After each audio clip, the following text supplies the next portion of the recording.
ஹல்லேலூயா. கர்த்தருடைய பரிசுத்த நாமத்திற்கு மகிமை உண்டாவதாக.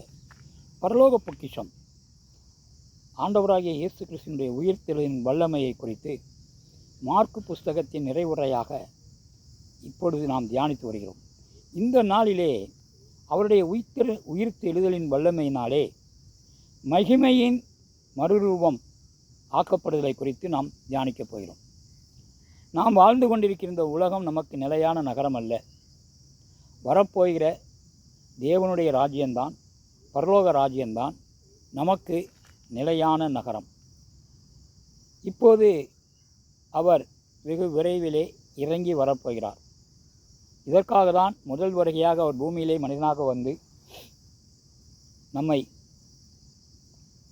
அவர் பரலோகத்திற்கு அழைத்துச் செல்ல வேண்டும் என்ற நோக்கத்திற்காக நமக்காக கல்வாரி சிலுவையிலே மரித்து உயிர்த்தெழுந்து பரமேறி இருக்கிறார்.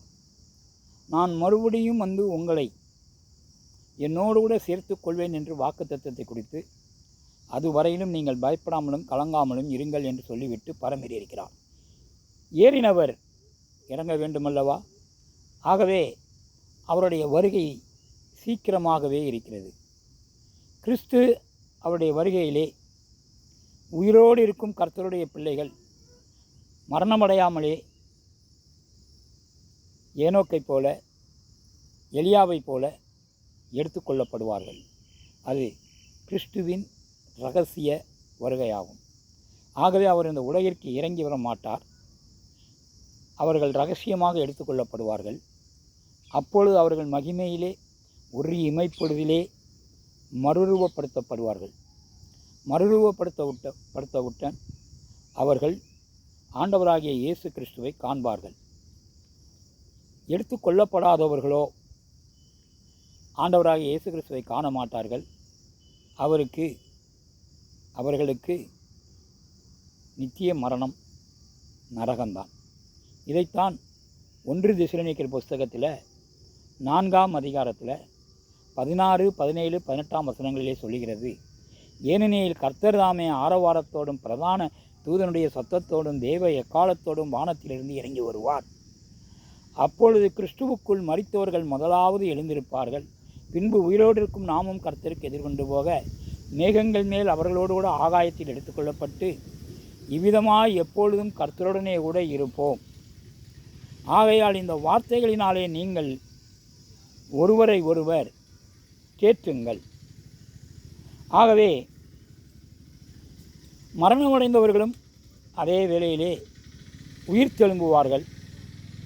இமைப்பொழுதிலே மகிமையிலே அவர்கள் மறுரூபப்படுத்தப்படுவார்கள். அவர்களும் ஆண்டவராகிய இயேசு கிறிஸ்துவை காண்பார்கள். அவர்கள் உலகத்திலே வாழ்ந்த காலத்திலே அவருடைய சரீரமானது அழிவுக்குள்ள சரீரமாக, அற்பமான சரீரமாக இருந்தது. அற்பமான சரீரம் என்று எதனால் சொல்லப்படுகிறது என்றால், இந்த உலகத்திலே வாழக்கூடிய மனிதர்களின் சரீரங்கள் நோய் வரக்கூடியது, இதனால் அற்பமானது. பலவீனமானது, இதனால் அற்பமானது. காயப்படக்கூடியது, இதனால் அற்பமானது. அழியக்கூடியது, இதனால் அற்பமானது. ஆகவே இந்த சரீரம் மீண்டும் உயிர்த்தெழுதும்போது மறுரூபப்படுத்தப்பட்ட உயிர்த்தெழுந்த சரீரங்கள் சாவாமையுடைய சரீரங்களாக, ஆவிக்குரிய சரீரங்களாக மாற்றப்பட்டு அவர்கள் கிறிஸ்துவுக்குள் மரணமடைந்து உயிர்த்தெழுந்திய பரிசுத்தவான்கள், அப்பொழுது உயிரோடு இருந்த மறுரூபமாக்கப்பட்ட பரிசுத்தவான்கள் ஒன்றாக பரலோகத்திற்கு எடுத்துக்கொள்ளப்பட்டு ஆண்டவராகிய இயேசு கிறிஸ்துவை காண்பார்கள். இது ஆண்டவராகிய இயேசு கிறிஸ்துவின் உயிர்த்தெழுதலின் மார்க்கு புஸ்தகத்திலே குறிப்பிட்டுள்ள 10 காரியங்களிலே இது 6வது காரியம். அவருடைய வல்லமையான மகிமையின் மறுரூபம் என்பதுதான். ஆகவே இதை பிலிப்பியர் புஸ்தகத்தில் 3ஆம் அதிகாரத்தில் 21ஆம் வசனத்திலே சொல்லுகிறார். அவர் எல்லாவற்றையும் நமக்கு கீழ்ப்படுத்தி கொள்ளத்தக்க தம்முடைய வல்லமையான செயலின்படியே நம்முடைய அற்பமான சரீரத்தை தம்முடைய மகிமையான சரீரத்திற்கு ஒப்பாக மறுரூபப்படுத்தப்படுவார். அல்லேலூயா. இப்படியாக அவருடைய உயிர்த்தெழுதலின் 6வது வல்லமையை இன்று தியானித்தோம்.